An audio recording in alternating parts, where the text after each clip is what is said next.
Welcome to marry short and academy. நேற்றுக்கு நம்ம பார்த்ததில் உள்ள கண்டினியூஷன் தான் இன்றைக்கி நம்ம பார்க்க போகிறோம். நேற்றுக்கு ஃபர்ஸ்ட் லெசன் நம்ம பார்த்தோம், த கான்சனன்ஸ். அந்த லெசனில் உள்ள ஸ்ட்ரோக்ஸ் எப்படி எழுதணும் அப்படின்னு சொல்லி பார்த்தோம். இன்றைக்கி நம்ம என்ன பார்க்க போகிறோன்னா, நேற்றுக்கு உள்ளதில் உள்ள கொஸ்டின்ஸ் கொஞ்சம் சொல்லித்தாரேன், சரியா? அதில் நேற்றைக்கு நம்ம பார்த்தோம் அப்படின்னா, நான் ஃப்ரேசியோகிராஃபினா என்னன்னு சொல்லி தந்தேன். அதில் இப்போ டிஃபைன் ஃப்ரேசியோகிராஃபி அப்படின்னு சொல்லிட்டு கேட்பாங்க, சரியா? கொஸ்டின். அப்போ நீங்கள் இதுக்கு எப்படி எழுதணும்? டிஃபைன் ஃப்ரேசியோகிராஃபினா, phraseography is the art of writing by their sounds அப்படின்னு சொல்லிட்டு எழுதணும். அது ஒன் வேர்டுக்கும் கேட்பாங்க, சரியா? அடுத்து செகண்ட் கான்சனன்ஸ். டிஃபைன் கான்சனன்ஸ்ன்னு கேட்பாங்க. கான்சனன்ஸ் சொல்லியாச்சுன்னா, consonants are the audible result of audible friction or stopping of breath in some part of the mouth or throat. இது 2 மார்க்குக்கு சிலப்பா கேட்கலாம், சரியா? இது கான்சனன்ஸ், டிஃபைன் கான்சனன்ஸ். 2 கொஸ்டின் சொல்லியிருக்கேன் முக்கியமாட்டு. இனி இது ஹவு மெனி ஸ்ட்ரோக்ஸ் அப்படின்னு சொல்லிட்டு கேட்கலாம். How many strokes and elements are there அப்படின்னு கேட்டாச்சுன்னா என்ன நீங்கள் சொல்லுவீங்க? ஏற்கனவே நான் சொல்லி தந்துட்டேன், 26 ஸ்ட்ரோக்ஸும் 2 எலிமெண்ட்ஸும். ஓகேவா? இது ஃபில்லிங் த பிளாங்க்ஸில் கேட்கலாம், சரியா? அடுத்தது 4th ஒன் என்னது, எத்தனை கிளாஸஸாக பிரிப்பாங்க அப்படின்னு சொன்னியாச்சுன்னா 6 கிளாஸஸ். அதுவும் சொல்லி தந்துட்டேன்.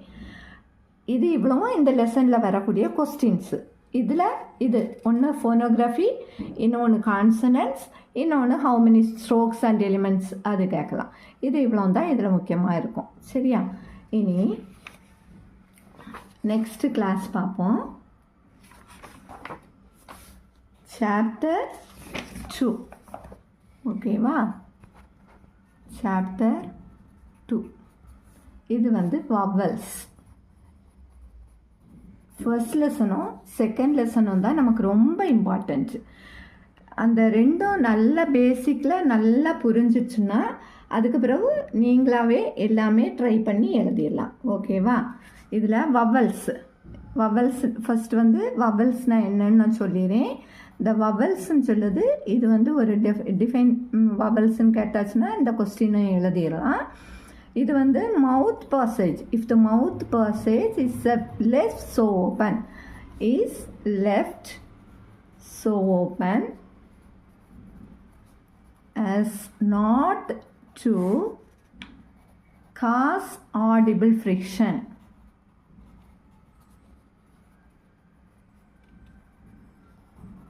And voiced breath is sent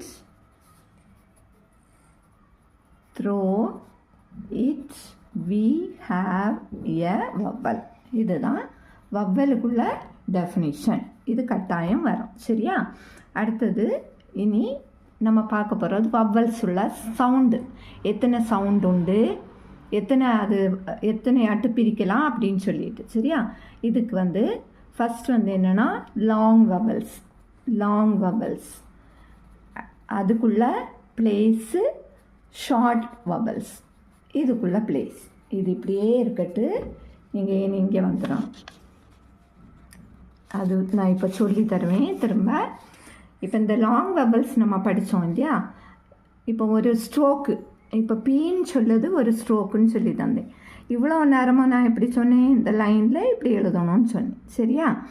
இதுக்கு ஒவ்வொரு பிளேஸ் இருக்குது. ஒரு ஸ்ட்ரோக்குக்கு எத்தனை பிளேஸ் இருக்குதுன்னு சொல்லியாச்சுன்னா 3 பிளேஸ் இருக்குது. ஒரு ஸ்ட்ரோக்குக்கு 3 பிளேஸ். இப்போ பீன்னு சொல்லதுக்கு இது ஃபர்ஸ்ட் பிளேஸ். ஏன் இது ஃபர்ஸ்ட் பிளேஸ்னால், நம்ம இப்படி தான் தொடங்கும், அதனால தொடங்குகிற இடம் தான் ஃபஸ்ட்டு பிளேஸு. இது என்னது? Second place. இது என்னது? Third place. புரிஞ்சுதா? இது ஒரு ஸ்ட்ரோக்கோட 3 பிளேஸ். ஒரு ஸ்ட்ரோக்குக்கு எத்தனை பிளேஸ் உண்டுன்னா 3 பிளேஸ் உண்டு.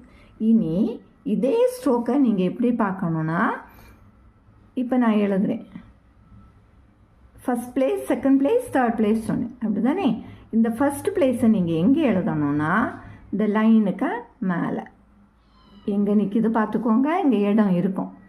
இது ஃபஸ்ட் பிளேஸ். செகண்ட் பிளேஸ் எதுனா இது செகண்ட் பிளேஸ். தேர்ட் பிளேஸ் எதுனா லைனுக்கு கீழே வாரது. இது ஃபர்ஸ்ட் பிளேஸ், இது செகண்ட் பிளேஸ், இது தேர்ட் பிளேஸ். சரியா? இதை நம்ம எப்படி சொல்லுவோன்னா ஃபஸ்ட்டு பிளேஸுன்னு சொல்கிறத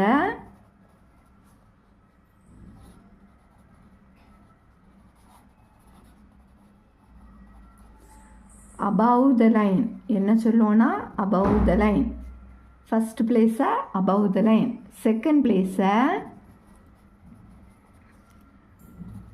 throw on the line. என்ன line? on the line. Third பிளேஸை throw the line. throw the line. புரிஞ்சுதா? இப்போ ஒரு ஸ்ட்ரோக்குக்கு எத்தனை பிளேஸ் சொல்லி தந்திருக்கேன்? First place, second place, third place. அதே மாதிரி அந்த ஃபர்ஸ்ட் பிளேஸை above the line, செகண்ட் பிளேஸை on the line, third place throw the line. இப்படி நம்ம பிரிச்சிடணும். இனி இங்கே தரும். சரியா? ஃபஸ்ட்டு பிளேஸ் இதுக்கு AH அப்படின்னு சொல்லியாச்சுன்னா என்னது? First place. இதை எங்கே எழுதணும்னா இது லாங் வபல்ஸ்ன்னு சொன்னேன். அப்போது ஒரு ஹெவி டாட். புரிஞ்சுதா? இது ஆன்னு சொல்லுது, இப்படி ஒரு ஹெவி டாட். அடுத்தது ஏனா எது? On the line. சரியா? இது ஃபர்ஸ்ட் பிளேஸ், இது செகண்ட்.